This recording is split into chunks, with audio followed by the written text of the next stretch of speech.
Chapter 20, Part 2.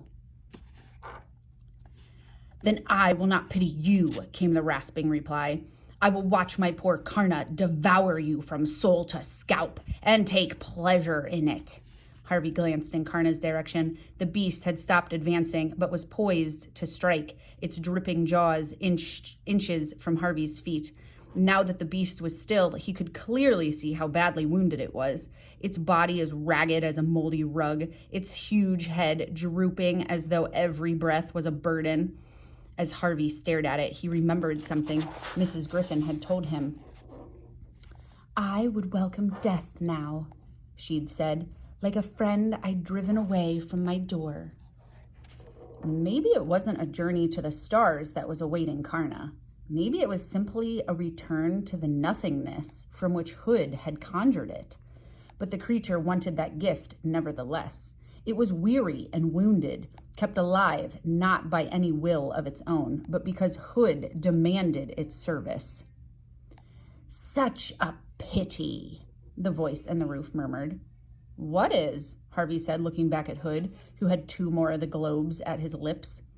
"To lose you this way," he went on. "Can't I persuade you to think again? After all, I've done you no harm. Why not come back and live here peacefully?" "You stole 30 years of time with my mom and dad from me," Harvey said. "If I stay here, you'll steal a lot more." "I only took the days you didn't want," Hood protested. "The rainy days, the gray days, the days you wished away. Where's the crime in that?" "I didn't know what I was losing," Harvey protested. "Ah," said Hood softly, "but isn't that always the way of it? Things slip from your fingers, and when they're gone, you regret it.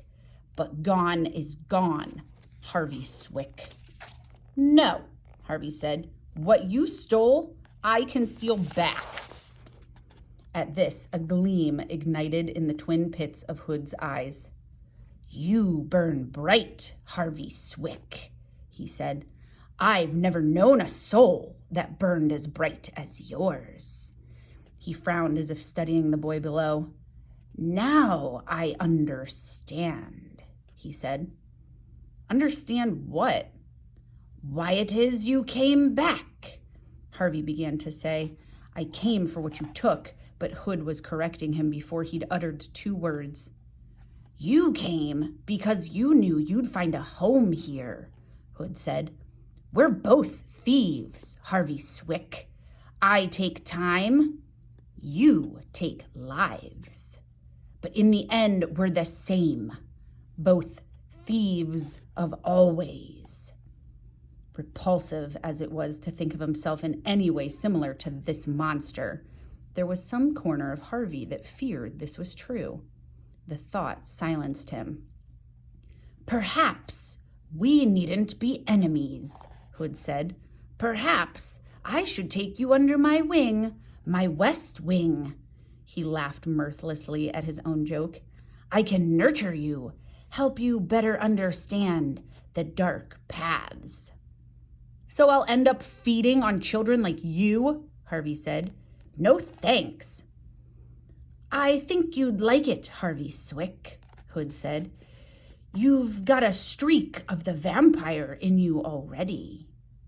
There was no denying this. The very word vampire reminded him of his Halloween flight, of soaring against a harvest moon with his eyes burning red and his teeth sharp as razors. "I see you remember," Hood said, catching the flicker of pleasure on Harvey's face. Harvey instantly put a scowl in its place. "I don't want to stay here," he said. "I just want to get what's mine and leave." Hood sighed.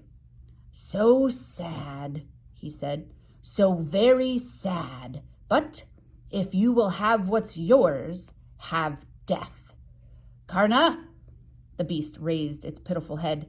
"Devour the boy!" Before the wretched beast could shift itself, Harvey scrambled to his feet. In the race to the trap door, he knew he had little chance of outrunning Karna. But was there perhaps another way of laying the beast low? If he was a thief of always, as Hood had said, perhaps it was time to prove it.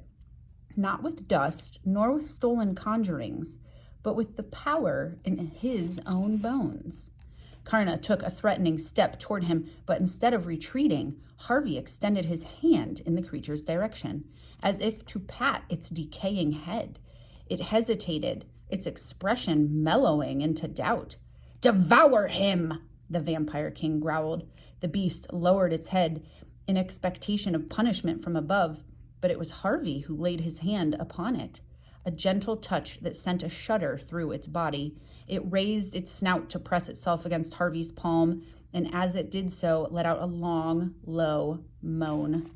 There was neither pain in the sound nor complaint. In fact, it was almost a moan of gratitude that for once it not be met with blows or with howls of horror. It turned its eyes up to Harvey's face, and a shudder of pleasure passed through its body. It seemed to know that the motion would prove fatal, because the instant after, it retreated from its comforter, and as it did so, its shudders multiplied, and its body suddenly flew into 1,000 pieces. Its teeth, which had seemed so fearsome moments before, rolled away into the darkness. Its massive skull shattered, its spine collapsed. In a matter of seconds, it was no more than a heap of bone shards, so dry and so aged, even the most desperate dog would have passed them by. Harvey glanced up at the face in the roof. Hood's expression was one of utter perplexity. His mouth was agape, his eyes staring from their pits. Harvey didn't wait for him to break his silence. He simply turned his back on Karna's remains and hurried toward the trap door, half expecting the creature in the roof to slam it shut.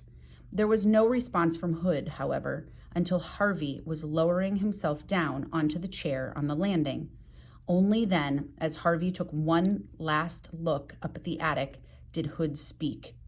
"Oh, my little thief," he murmured. "What shall we do with you now?"